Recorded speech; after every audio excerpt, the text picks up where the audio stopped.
guys, so in today's video I'm going to be giving you a pros and cons of living in Germany. Now, for those of you guys who don't know me, my name is Neva, I'm almost 25 years old, and I do live in Germany with my husband Ben, who is German. I'm an American, and now I've lived here for a few years, so I have a pretty good idea of the things that I like about Germany and the things that I don't like so much. Alright, so without further ado, let's get into the video. So first, I'm going to give you guys my pros for living in Germany. So the first pro I have is the greenery. And what I mean when I say this is that Germany is a really nature-dense country. There's a lot of really gorgeous forests and a lot of really amazing nature, a lot of great places to hike, all of that sort of thing. If I look out of my window or off my balcony right now, I just see a ton of trees and a ton of greenery. And that is really nice, especially for me because in the States I was living in Oregon, which is a very green state. While I do really love the city and I do really love this sort of like concrete jungle vibe, I also really thrive when I'm surrounded by nature, and just being able to see trees on my day-to-day when I'm walking to work, walking through really nice parks, that's really nice for me. Okay, the next pro I have is healthcare. Now, I'm not gonna get into the schematics of all the details about the healthcare system here, but what I will say is, especially right now in this time that we're living in, I am incredibly grateful to be in Germany and to not be in the United States right now. And that reason is really because here I feel supported by the system, and if I need to go to the doctor, I don't have to worry about it. I don't have to worry about how much money it's going to cost. I am covered and I don't have to have any stress about that. I know a lot of people in the United States, specifically right now, but also just generally speaking, when we're not even in a pandemic, really struggle with the healthcare system in the United States, and I'm just really grateful that I'm living in a country that provides for me. So the next pro I have on my list is public transportation. Now this one is really huge for me because my American license actually recently expired, and basically I cannot legally drive here now because I don't have a German license. So I rely heavily on public transportation, taking the bus and the train everywhere. Now, while it is definitely debatable whether or not the trains are the best system, I know there are so many times where the train is late or early or just doesn't come, and it's very frustrating, but generally speaking, throughout Germany, you can pretty much get where you need to go just by bus and train, and it's really nice. There are a lot of people here that don't drive and don't own cars and get around perfectly fine and feel really okay with that. And I know in the States we all rely really heavily on cars and we all drive everywhere, and here that of course people drive, but I think a lot of people really don't feel like they need to. Okay, the next thing on my list is the fact that university is inexpensive. You do have to pay something to go to university here, but it's very low amount of money in comparison to the United States. In the United States, it's insane the amount of money you have to pay to get an education, and here that really just is not the same issue. Education is really highly valued here, and I think that's the main reason that people can go to university without having to pay ridiculous fees, because Germany as a country wants their young people to get an education. And while going to university might not be for everyone, I think it's really wonderful that everybody has the option to go, even if they don't have a lot of money. So the final pro that I have is about gun laws. And I find this really interesting because Germany is actually one of the highest countries to have gun ownership. That means that a lot of people here legally have weapons. Now, this in itself is not the pro. The pro in this situation is that there are very strict gun laws and really intense rules and regulations about who can have a weapon, how you can get a weapon, how your weapon has to be stored and cared for, and all these sorts of things, meaning that there are not a lot of really horrible incidents surrounding gun violence here in Germany. Of course, there are some. There's no way to get around that when you have guns available to own, but it's much better than in the States, and that's part of the reason that we don't see that same sort of gun violence here in Germany as we see in the States. While I personally don't think that people need to own guns and people don't need to own weapons, I can really appreciate that the people that do own these weapons, at least most of them have good education about weapons and are really careful about how and when they use them. Okay, so now onto the cons. So the first con that I have about living in Germany is sort of a personal preference, but it's something that I really struggle with, and that is just the weather. The weather here for most of the year is incredibly dark and gloomy and rainy and cold.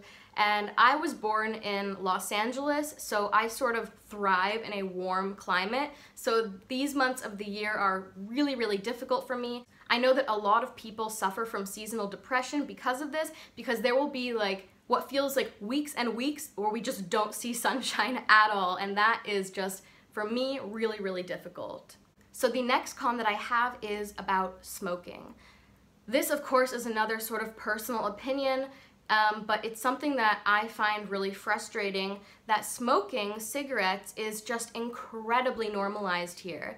Not only is it just really, really normal to smoke and everybody smokes, but everybody smokes everywhere they want to and is not particularly thoughtful about the people around them that don't smoke. As somebody that used to smoke cigarettes daily, I just feel like I have the right to complain about people that are really not thoughtful about non-smokers. And I get that this is sort of sensitive topic because it is really, really normal to smoke here, and it means that people don't always understand why I might be a little bit bothered by their behavior. So the things that I'm talking about are like at cafes, if you're sitting outside, people will be smoking and there will be smoke in your face, and if you're not a smoker, you might find this to be not super comfortable. Now, not everybody cares, and like I said, it is really normal here, so even people that don't smoke just learn to get used to this, but if you're coming from a place where smoking is not this normalized, this is definitely going to be strange for you. Also, just to add on to this, the most frustrating thing about smokers in Germany are basically just that they throw their cigarette butts everywhere. I just find it really frustrating and really just strange. Like, it's so easy to just throw your cigarette butt in the trash, and I just don't get why now in this world that we're living in, where we all know that the world is really suffering, the least you can do is just to throw your cigarette butt away and not just throw it into the street.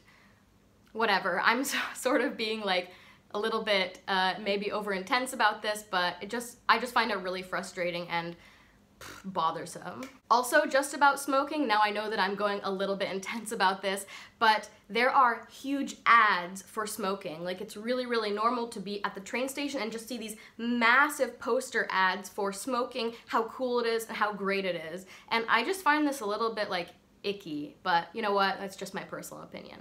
Moving on. Alright, the next thing I have for cons is that everything is closed on Sunday. So basically in Germany, the system sort of runs off of religion a little bit and off of Christianity. Not a little bit, quite a bit actually, but basically it means that on Sunday everything is closed. This is supposed to be like a day of rest, and you're not supposed to do anything or go anywhere. Well, not go anywhere, you can go out. It's not like it's illegal to go out, but all the shops and everything will be closed, so you can't do any of your shopping or anything like this on Sunday, because the idea is that it's a day of rest. For me, coming from a non-religious household and a non-religious environment, this was really, really weird for me. I don't really like this rule because I don't like having to conform to this system that doesn't feel quite right to me in my heart. But I know that a lot of people really do like this, even if they aren't religious, just for the reason that it's one day of the week where you're sort of required to relax. And I totally understand why that's nice, but just as somebody who wasn't raised this way, for me it's really weird, and I always just sort of forget about it, and then I realize I don't have like the ingredients I need for dinner and I can't go to the store. And anyway, just a personal opinion, something that I find a little bit not bad necessarily, but just for me, different. Okay, the next con that I have is there is no air conditioning here. Now, this is really weird, and I had no idea about this when I came here, but it's just really normal that nowhere has air conditioning. In the summer months, for a couple of months, we get really, really high temperatures here and like really humid, like really gross weather, and we don't have air conditioning and everybody just like sweats to death, and I think it's really, really weird. I think because Germany is really thought of as this like very cold weather climate, that people sort of forget that in the summer months, even though it's only for a little while, it's like unbearably hot in a lot of places, and there's no air conditioning, so you just have to suffer through it. I just think it's like really weird and a little bit ridiculous that nowhere has air conditioning. Okay, not nowhere has air conditioning, but like most homes don't have air conditioning. Like, of course, if you're going to like the mall or something, there's gonna be air conditioning, but just, I mean, in your personal homes, it's probably not gonna have air conditioning. Okay, so the last con that I have is about having a degree. I know that I just spoke about education and university as a pro in Germany, but I also need to add this sort of as a con, because as somebody who does not have a university degree, I come across a lot of situations that become quickly very strange because I don't have a degree. And what I mean by this is somebody will ask me like, oh, what do you do? You know, sort of a question like, oh, are you a student, or what's your job? And when I say that I work in like a specialty shop, they're like, okay, yeah, but what do you do, you know? Like, what's your degree? Kind of ask like, what's your real job? And when I still say that I don't have a degree, it's just really strange for a lot of people because I'm almost 25, and usually by this point you've gotten a degree, or you're in getting your degree, or at least something to do with university. And if you chose not to go to university, it means that by this point you would already be very many years working in your specialized trade, and I also don't have that. I think because education is really easily accessible and there is a really like set up system in place for like studying a trade as well, it's really not normal for people to just simply not have any sort of higher education. And people really find it weird that I don't, and sort of assume that eventually I'm going to get a degree because that's like what you're supposed to do. And it's the same sort of idea in the States, but here I just think it's even stronger because it's inexpensive to be educated. Everybody can do it and it's available to everyone. So not having a degree or some form of education or having a trade is really strange. And this is not necessarily a con, but I do often feel sort of awkward when faced with this question because people find it really sort of bizarre that I'm not educated. Alright, you guys, I think that's all I have for this video. If you agree or disagree with anything I've said, please comment down below. I think opening up a discussion is just always the best thing we can do, so just be honest and tell me what you think about the stuff that I've said, even if you're in disagreement with me. If you guys would like to see a little bit more about my life and my world here in Germany, if you'd like to see some cute videos of my cat Blue, then head over to my Instagram at NivaB. The link will be down below in the description. And if you would like to support me and support the channel, please hit that subscribe button, but if you don't want to, I will not hold it against you. Alright, you guys, that is it for me in this video, and I will see you in the next one. Bye!